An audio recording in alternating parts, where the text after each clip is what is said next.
Hello, everyone. Welcome to the Gives in the Bank recruiting podcast on BuckeyesScoop.com. I am Marc Givler. I am joined by Bill Greene once again, as always, and this is going to be the Wednesday, August 26th episode. Running it a little bit later in the evening this week, but we'll get it posted before midnight, so it'll still hold up as the Wednesday, August 26th episode. Some interesting news this week that we're going to kind of start off with.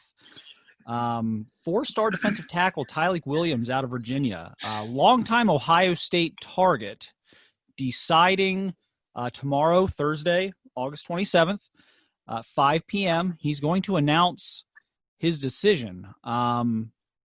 We did not have Tyleek Williams in the Ohio State 2021 recruiting class in previous months.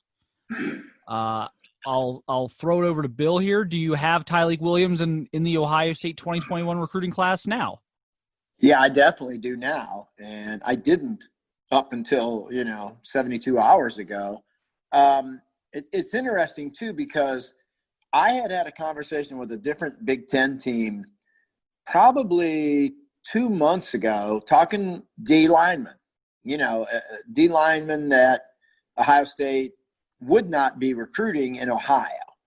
And then we just kind of shifted over to, D tackles that they liked. And they were like, have you seen this kid yet?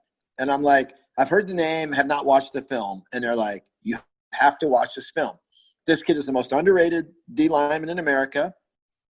And I never thought anything of it, really. I watched it. I loved it. And I agreed with them. This guy's really good, but it just seemed like Ohio State had their guys.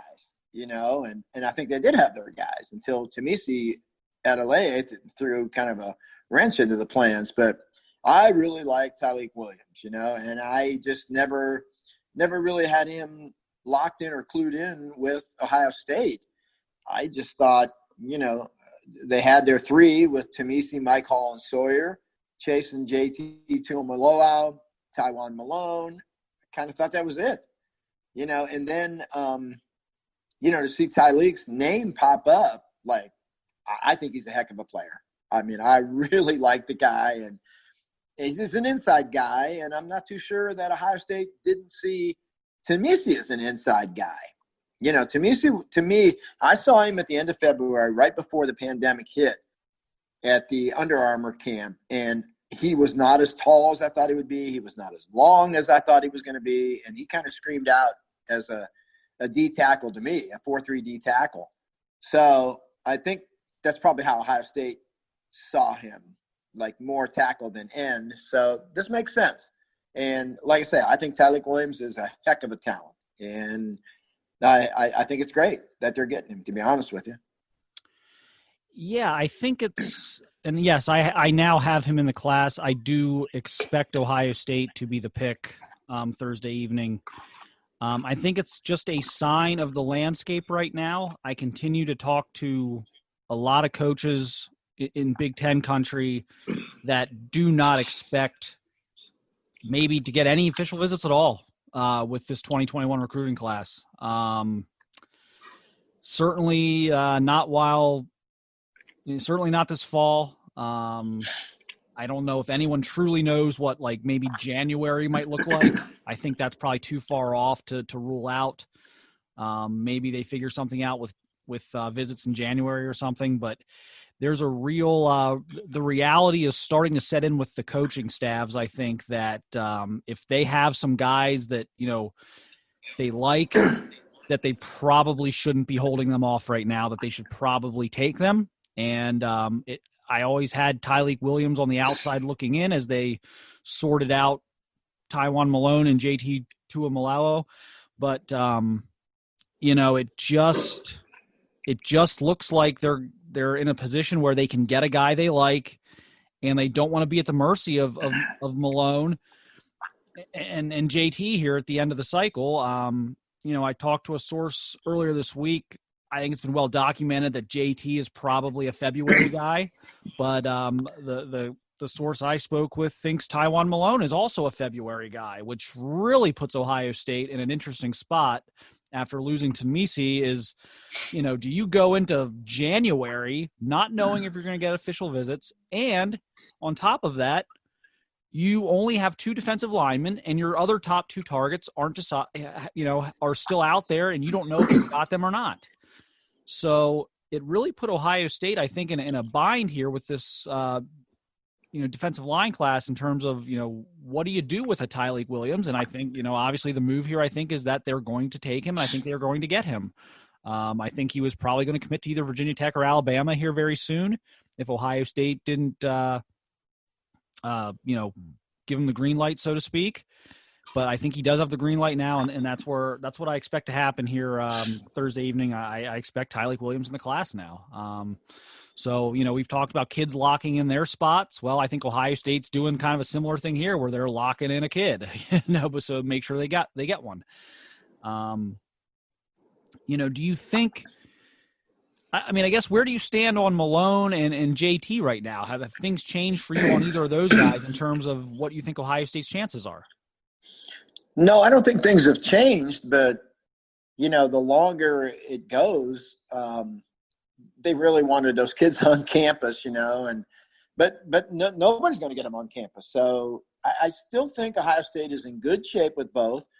I wouldn't say either kid's a lock to Ohio State.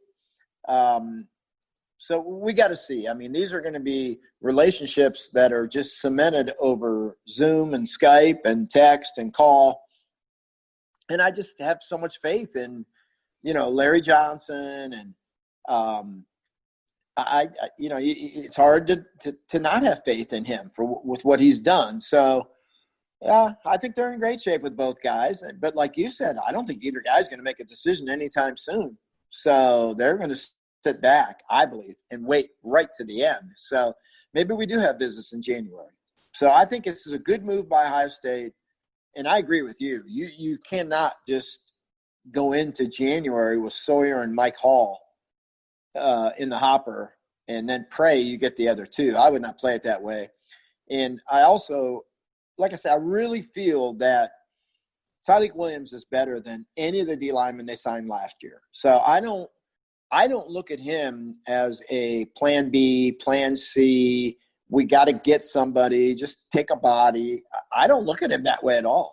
I think he is a heck of a player. I don't think he's all that much different than Mike Hall in terms of overall talent. So, I think it's a great move to take him. I just never really had him as a possibility at Ohio State. I never knew they liked him all that much. I didn't know he liked them all that much. So I missed this one completely. And I think it's a great get for them.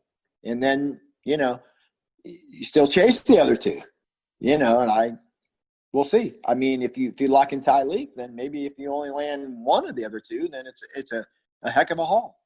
And then you wonder, will they take all 5 of them? I think they would. What do you think about that? Would they fit all those guys in? Yeah, I think they would. They would definitely fit Malone and Tuamaloau in. I guess where it gets interesting is I think we're both on board that they're going to get Williams on Thursday evening. I think so. We're both kind of calling that one. I don't think we're going out on a limb there. We're not doing anything special with those predictions or anything like that. But we do expect Williams to be in. Here, where it gets interesting to me is there's a third wheel here. And it's Justice Boone. It's the 4-star defensive end out of Sumter, South Carolina, who's committed to Florida, who they just offered like a week or 2 ago. I wrote a story up on the site about him. They really like him, and he is more of an end at this point. A lot of these guys do have those kind of 3-tech bodies, but he's probably more of an edge guy at this point, whereas, Malone is clearly a tackle. Right. Williams is clearly a tackle, and then JT's probably a kind of a flex guy. But yeah,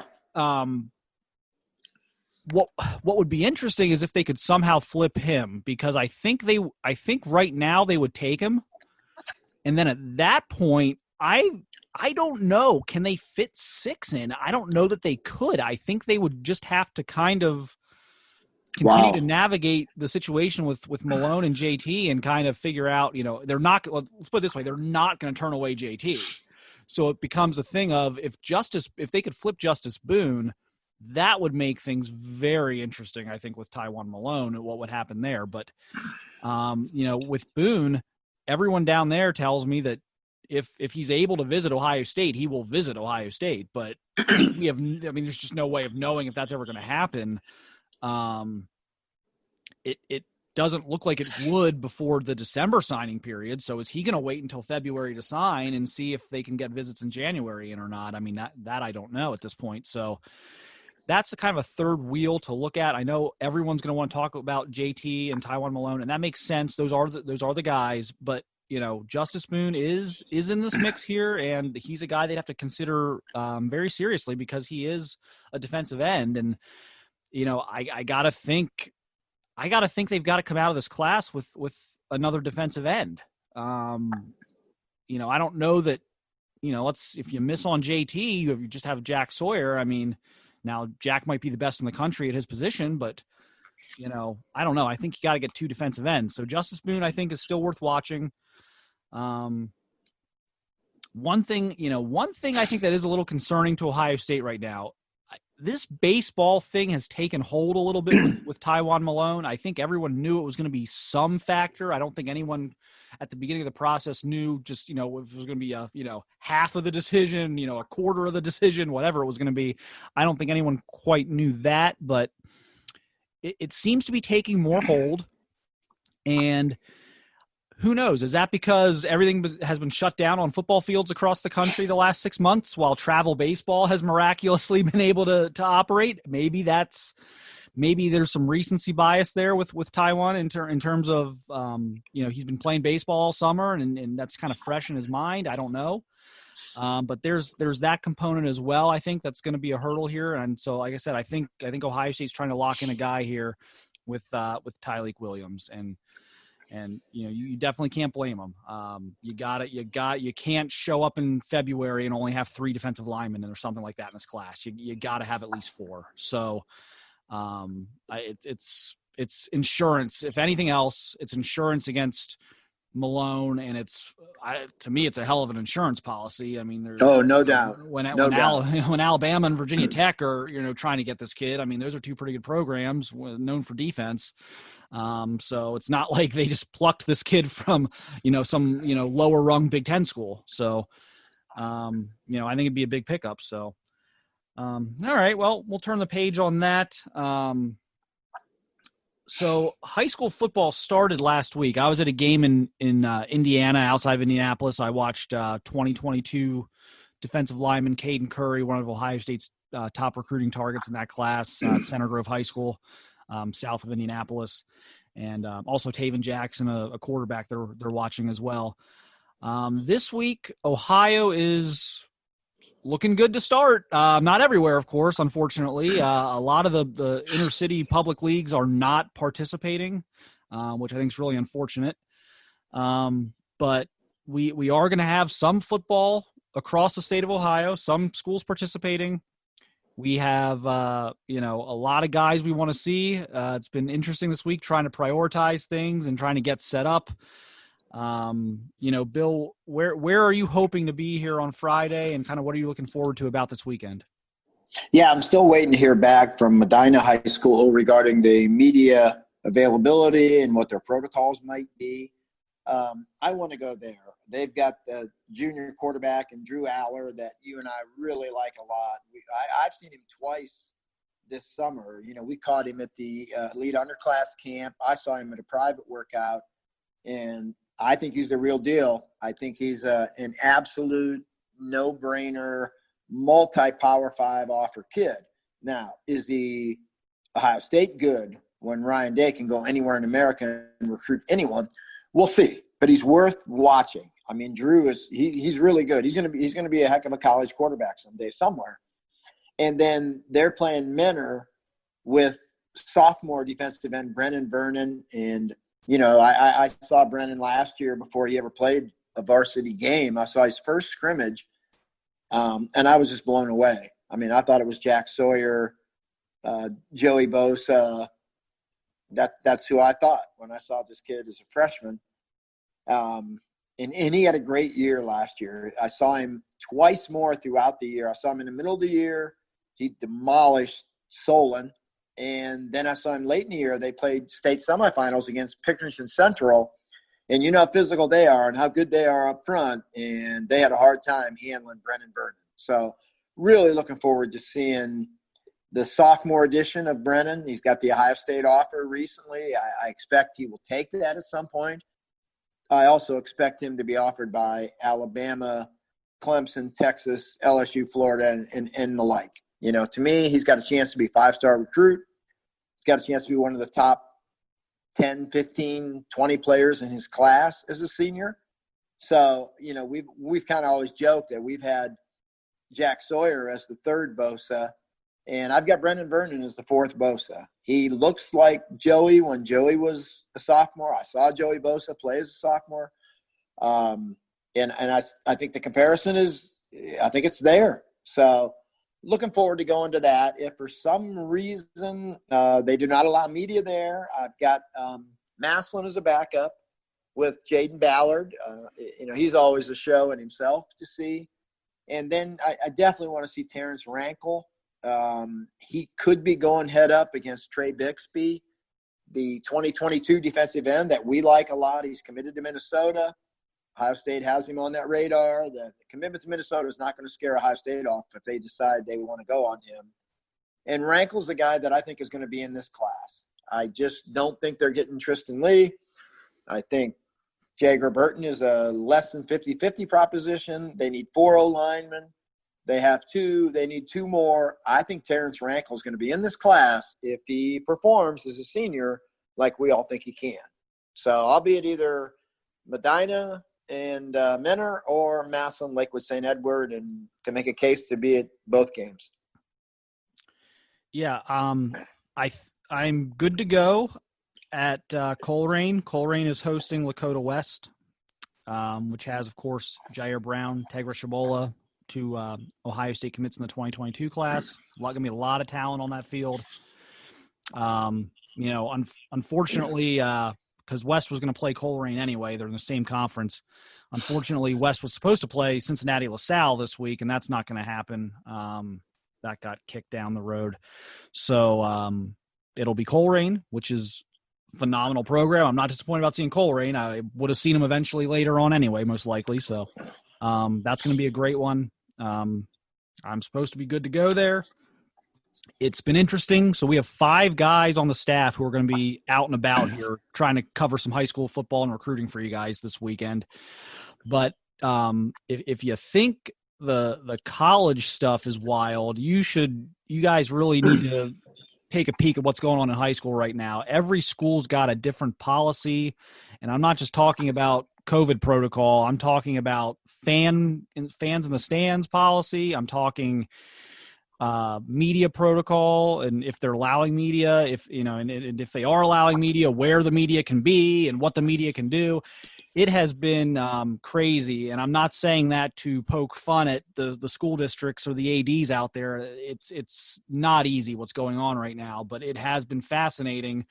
You know, some schools are just scratching off media at this point. And I'm hoping we'll kind of revisit that maybe after a couple weeks, but it's just it's all over the map right now. So we're calling it different schools. We're gonna, like I said, we got 5 guys ready to cover games this weekend for you guys. So we're hoping to have 5 different games covered. But we're doing our best. I know, Bill, you've dealt with this too. I mean, just how odd has this been? Just, normally it's, you're good to go. And this, it's not that way right now. It's either you're not good to go, we don't know yet, or, you are good to go, but you're going to have to be in this part of the stadium or, whatever. I mean, have you experienced anything like this before? No, never. And usually what I do is I usually call, and usually I leave a message with an athletic director.